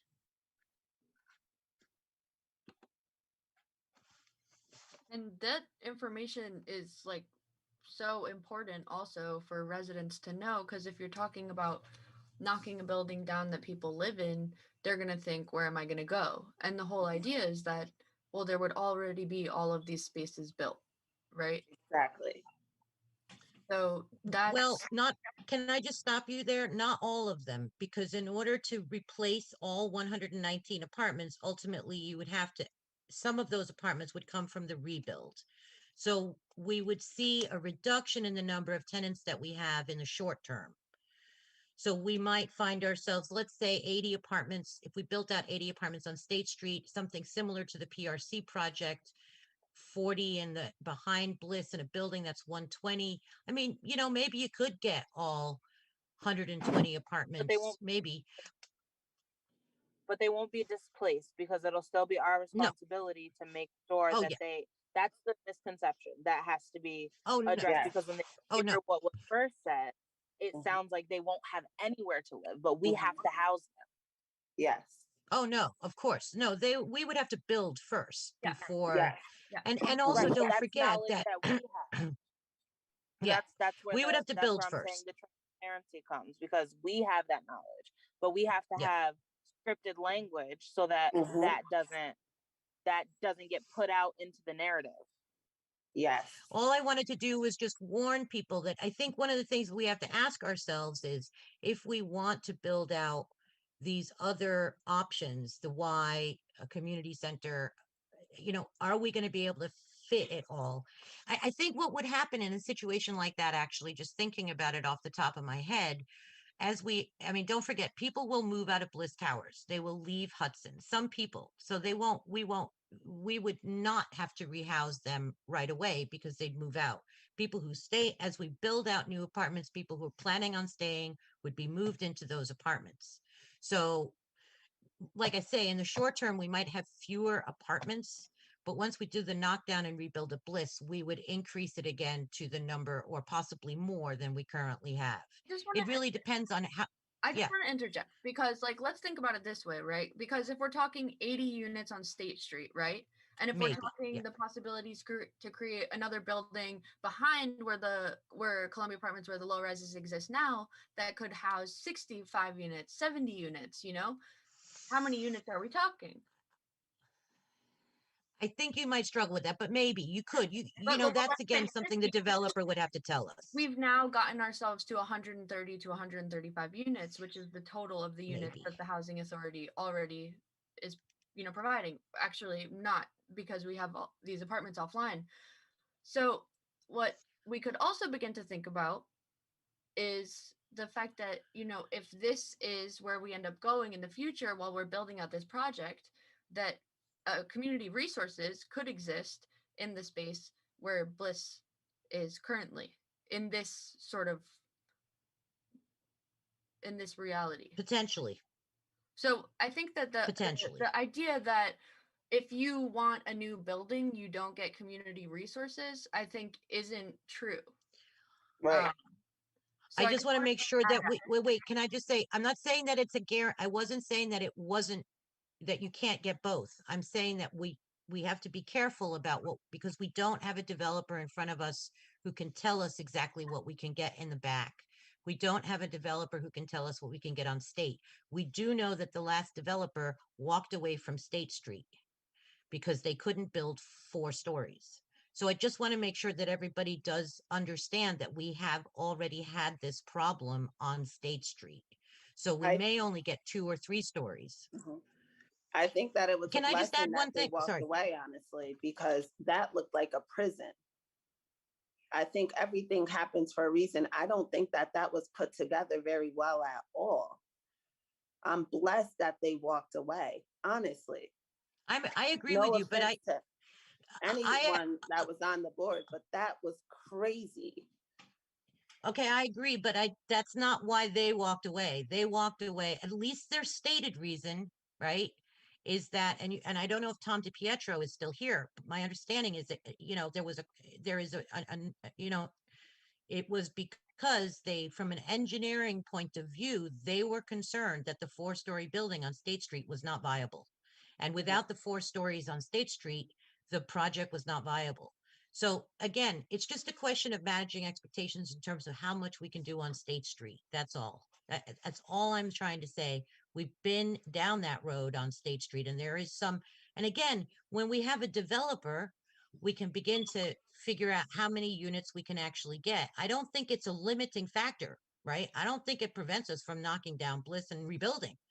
I don't. I think we have enough capacity to do that, to rehouse everybody who stays in who stays in Hudson, and at some point building on top of the current land that Bliss is on. So I think I'm not saying it's a limiting factor. I'm just saying it's a question of staging and how many units we could actually get out of Bliss. That's all I'm saying.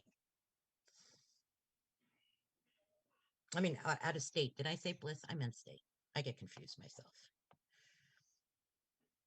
Unless the developer wasn't being completely honest with us about why they walked away. And I just I can't know that. I think the other thing too is that anything is really, you know, as far as building goes, you might have to do things to the soil, but it doesn't mean that you can't still build there. And it's possible that within that project, they just didn't want to finance whatever they had to do in order to build that building. But we don't know, and we don't have that information. So I just really desperately kind of want to Actually, keep we a, do.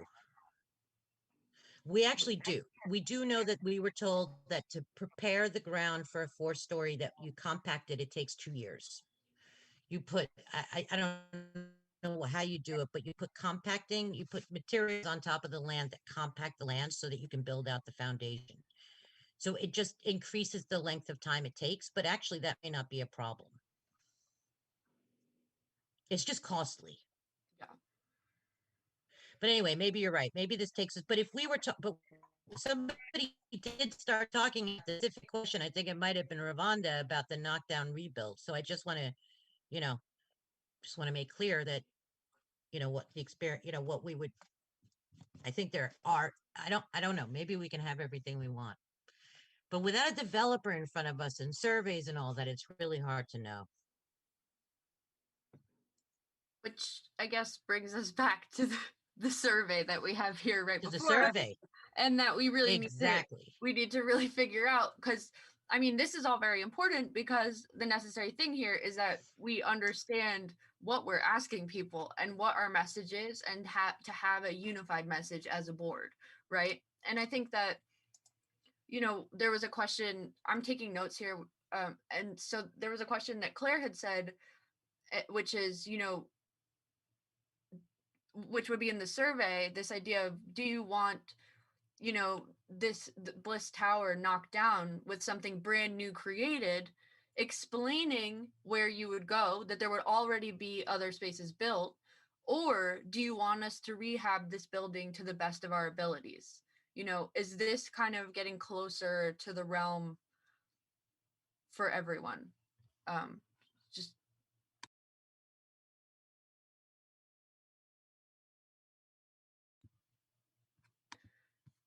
like at this point, it seems like Section A, discussing the current state of the units, like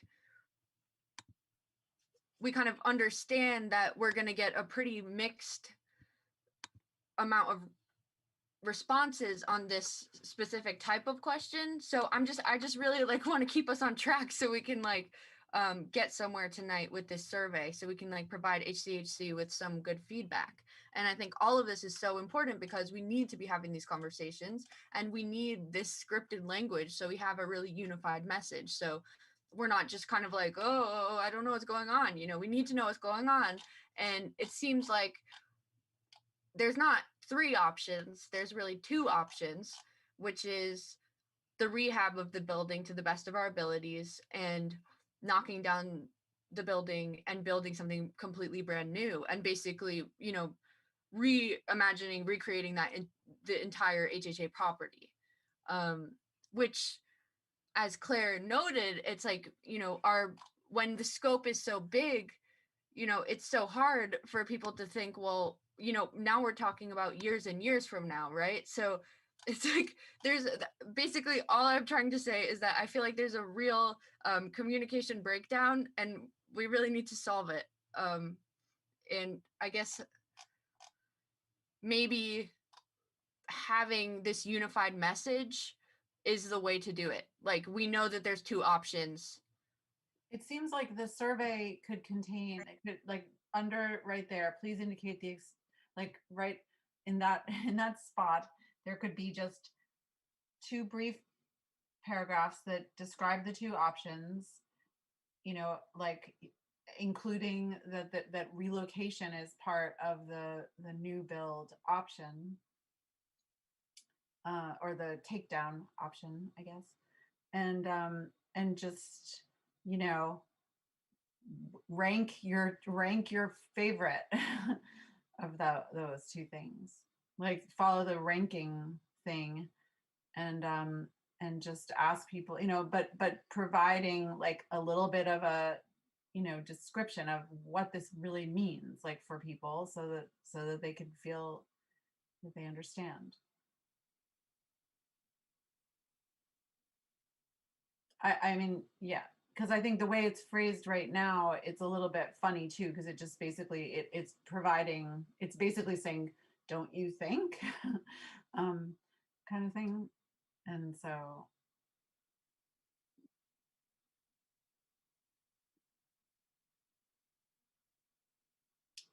I mean, I guess my question is, you know, what Ravonda brought up just now is this idea that the board should make a decision itself about Bliss Towers, right? I mean, well, that's the wait, suggestion here. I know, but isn't that, I mean, I'm just trying to make sure that we all understand that that's exactly the opposite of what all of our I conversations. agree. That's what, yeah. So I am, I think yeah, I what just want to make sure that, there's still miscommunication. I think that the lens is just, I think we're just coming at it with similar intentions and 2 different lenses. I don't think she's saying let's make a decision on behalf of the tenants. I think we're just agreeing that realistically, because of all of the information us as a board have, that there are really only 2 options that we can offer them. Either you want to see Bliss knocked down and completely reimagine the HHA property, or you want to see Bliss gutted and renovated. Like that's not making a decision on behalf of the people. That's like, where else can you go? Like, we have the money, we have this project on our lap, and in order for us to go in either direction, these are the options that are there. It's not like we picked these options for you. It's, this is what it is.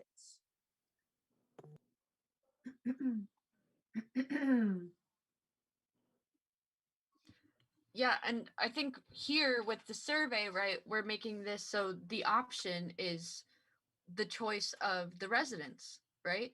You know, in other cases, people make these options the choice of the developer, right? But like in this case, what we want to do, we want to make sure that the resident voices are the ones that are like the central piece of this conversation. So just we're now, is everyone comfortable with saying that there's like two options here with what we can do? And those two options obviously have like lots more complicated things attached to them, but there's really two options, which is, you know, exactly what Claire just said. So are we okay with that? As I'm just trying to figure out our unified message here. Those are the two options we have.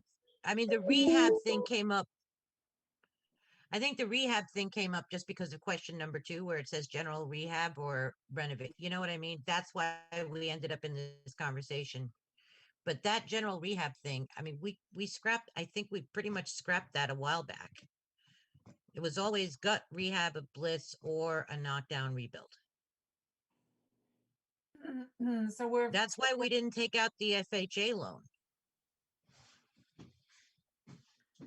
so it sounds like really we just need to, yeah, just describe each option and ask people to rank, you know, or say which one they prefer.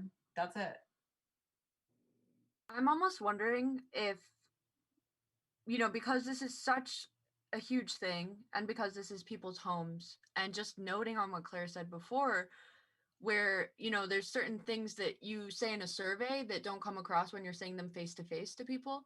And, you know, I'm wondering if we can make the survey a space for like, you know, these sorts of like more simple questions, not necessarily question number 2, but like the sort of more straightforward questions, and a space for information, so we can and have those two options for bliss, but have it so we talk to people in person about what these options are, because people really need to know that if bliss was torn down, you know, exactly the stream that Marie said, like we would be building new buildings first. And it's just these sorts of things that might not come across properly in a survey on a piece of paper.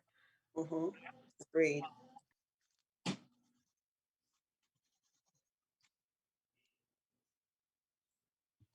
So,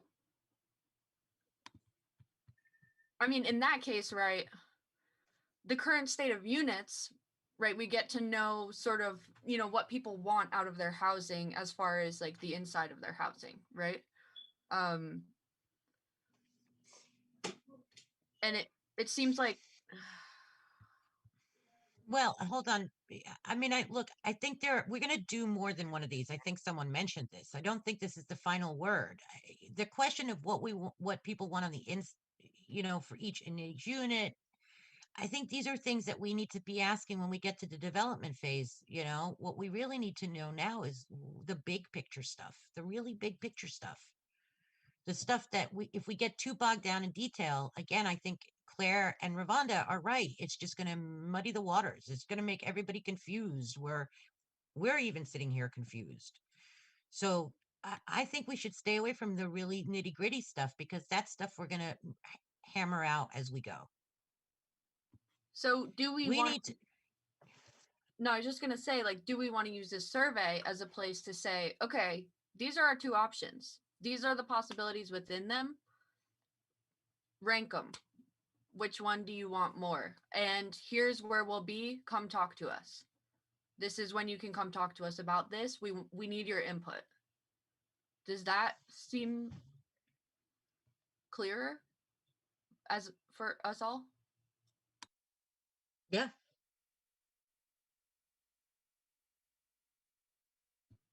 Claire and I mean, I think Rebecca. Yeah, that sounds good to me. I think simplifying the survey a lot, but with the exception of like, yeah, really spelling the out survey part. options, the actual thing that we really need to know Yeah. is what we should do. Because the goal, you know, our goal is to be able to do this RFP. And that's, you know, so we need to be able to present the basic outline of what we want for the RFP. because that's the other thing, is that within the RFP, RFQ, we can be flexible with this sort of thing, but it seems like it makes sense to get this information and be very clear with what we want as far as our request goes, which is why we're doing this survey, right? So are we now, this is option 1, this is option 2, these are the stipulations that go with it. Which one are you more into? Come talk to us here at this time, at this place. It's like super straightforward.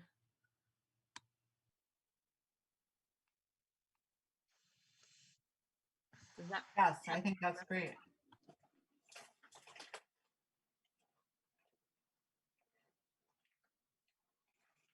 Okay, so then moving forward, it seems like the way that we should do this is, I've taken notes on all this stuff, and what I'm going to do is I'm going to just kind of synthesize it all together and create the option 1, option 2 with the stipulations and what's attached to them. Also, And I'm sorry, just to say the thing right above what we're looking at with the ranking of the, that number 1. I feel like that's good too, to keep that, just for the general information thing. Okay, cool. And then the open-ended part at the end too, to keep that the section B. And then to just change that question number 2. So basically, instead of section A, we're really doing like basic, these are our 2 options, this is the explanation, a little bit about what comes with them, and then rank choice. Is this where we want to be? Like, is everyone comfortable with this?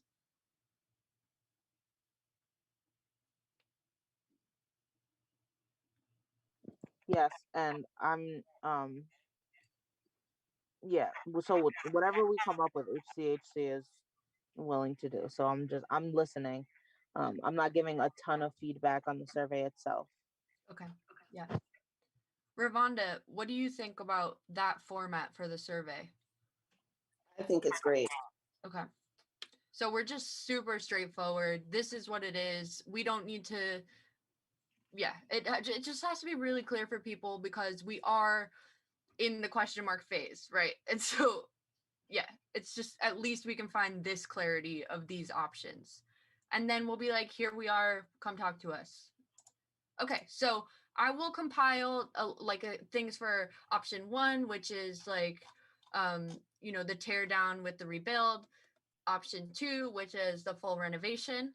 And I'll just send it to everyone on the board, and we can kind of go through it, make sure it's right. And then we can all send it to HCHC. Is that a good way to move forward? I love it. Can I think just that's a great suggest way. can I suggest that we get together again next week and just finalize it? Is that what you just said? Yeah, so next week we would have HCHC come and join us, and we would have another survey, the next draft, right, which will incorporate all of this stuff that we've talked about here at the workshop. And it makes sense, because it just seems like it makes way more sense to just be crystal clear. So yeah, I'll do this tomorrow, just kind of building out these 2 options on a text document, so we all have it. And then if you can, just edit it over the weekend. I guess the sooner the better, to give HCHC as much time as possible to redraft. But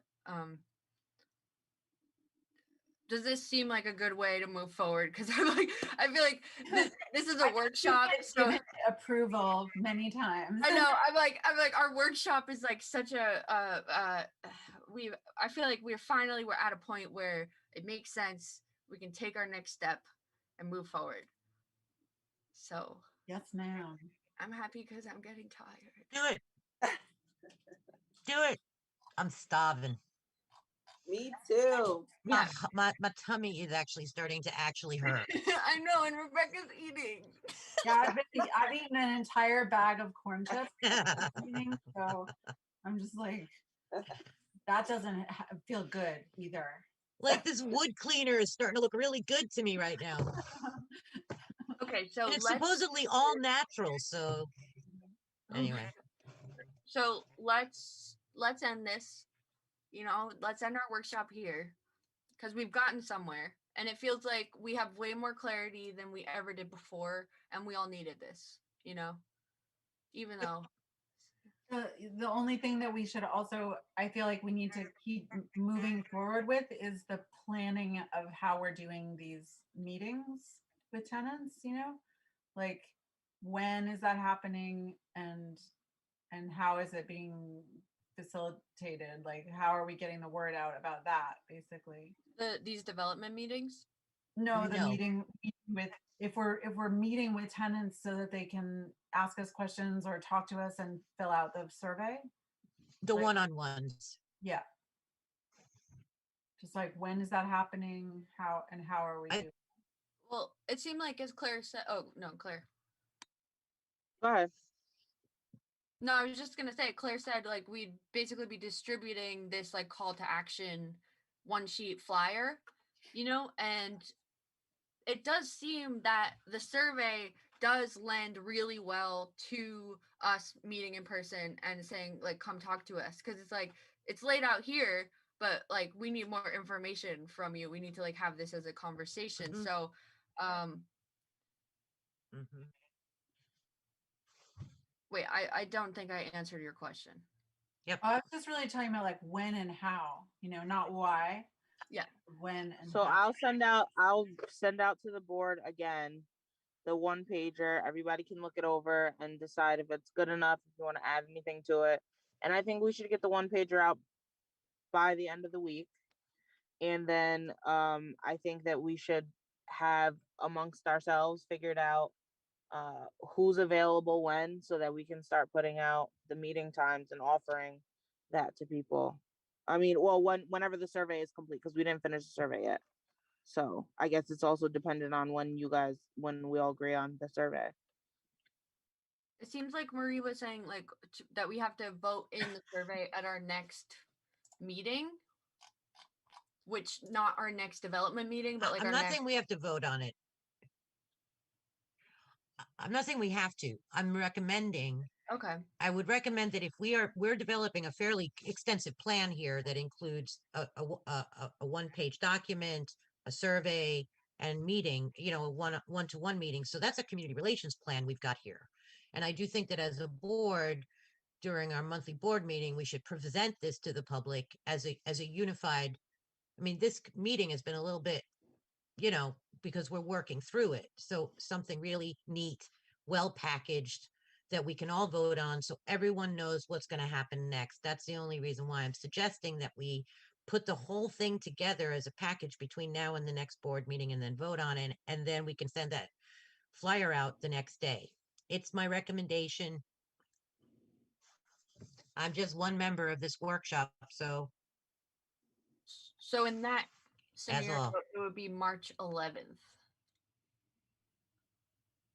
But the question is, I mean, I agree that the board should be able to see it and share their opinions on it, but for the sake of moving things along, like I mean, when's the next working meeting for this group? Is it next week? yeah.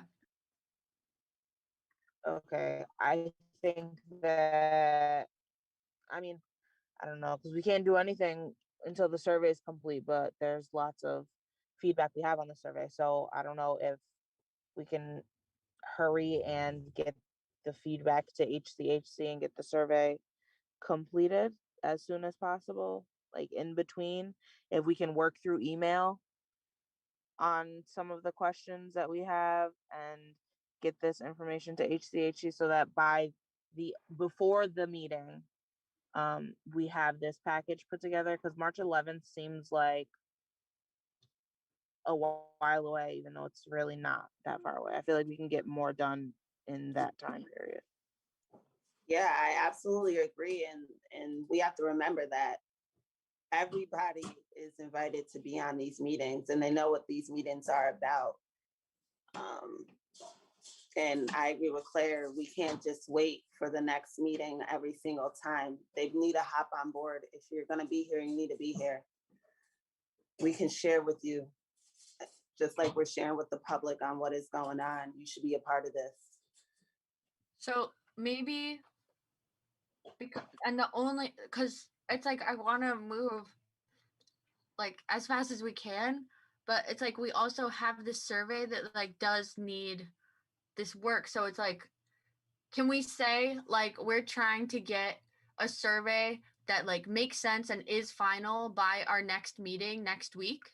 Yeah, And that if that doesn't end up happening, like we need a little more edits, more draft, whatever, then we end up having it on the 10th and then we do it that way and it ends up being delayed just to give us a little wiggle room if we're not ready. Does that, because the only issue is just like I don't want us to send out a survey that isn't, you know, exactly what is going to help us with the survey. And also, just to clarify, HCHC is actually gonna like execute the survey, right? Like that's the Yeah, but hopefully some of the board members would participate also. yeah. So I guess we have to figure out what's the breakdown of that, or how are we working together? So we'll probably be able to figure all of that out at our next meeting, because HCHC will be able to be here. And it's not, I mean, just like the dinners, it's like we have volunteers that can do it, but for the sake of transparency, the people that sit on this board or that are going to be a part of the tenants relations board should be out there handing out surveys.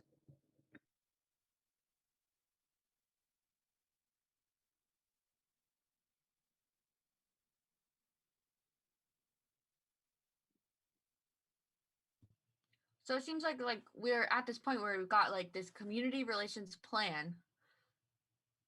So it's just kind of like, can we be a little flexible here depending on how much we end up getting done in the next week? So it's like, let's see, you know, if we can get all the details figured out with HCHC on the 3rd, and we figure out, you know, who's volunteering, when is it going to happen, what times is it happening, you know, all of these details. Then we can, you know, begin. I'm just looking at the calendar. I'm just trying to get us the timeline here for this. You know, it's like how.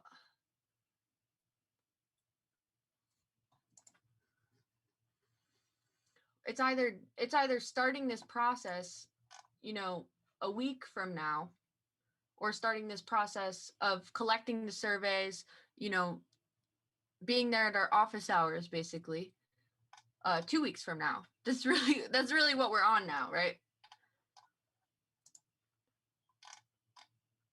It seems like the survey itself, you know, the changes shouldn't take very long to make. Yeah.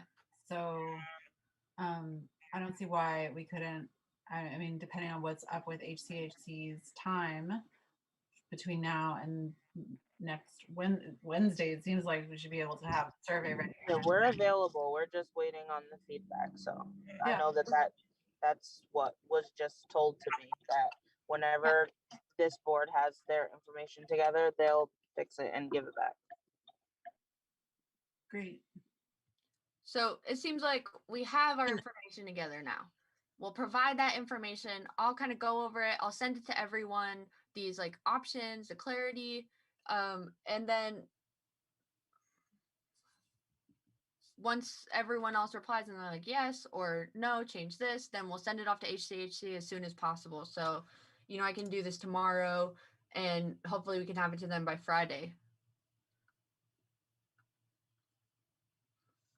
Changes over the weekend, you know. Can I make a suggestion in Yeah. terms of figuring out timelines? Let's see where we are next week.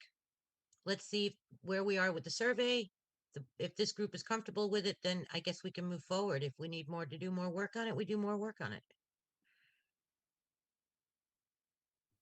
Since we're going to be we're going to be presenting the second draft next week, you know. And also, Claire, at some point I need to talk to you. I don't know who's here from HCHC, but we're going to need to get a budget as well at some point for the work. Molly or Quentin or Tiffany, and I think that Tiffany plans to be at the next meeting. Okay. If somebody like Quentin or Tiffany could put a budget together and because we're gonna need to invoice this work and we need a budget for that. No problem. Okay. So it's just at the next meeting, we'll have the survey, hopefully the finished survey.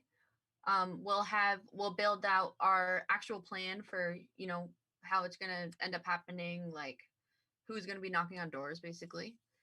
And then we'll also figure out like the budget situation and all those details. So it'll be just like our details meeting, figuring out all the details, making sure we have everything in order so that we can get started. Does that sound good? Yep. And I'm totally eager to meet with tenants, and I just feel like scheduling wise, it just needs to be scheduled for me to know when to do it. So maybe, if I guess at some point, maybe in the details meeting, we'll figure out like who's gonna do the scheduling.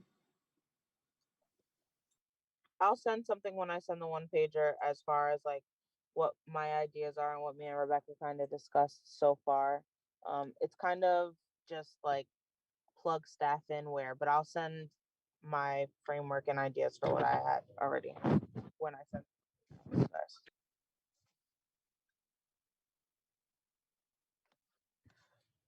All right. I feel like we're all fading here. It's been like 2 hours and 15 minutes, and do we feel like we're at a point where we can say, okay, we got the steps to move forward. We can end this meeting for this evening? Mm-hmm. Yes. Yes. Yes. Cool. Okay. Well, it was nice seeing y'all. Nice seeing you guys. We'll see you next week. Bye. Okay, bye everyone. Bye.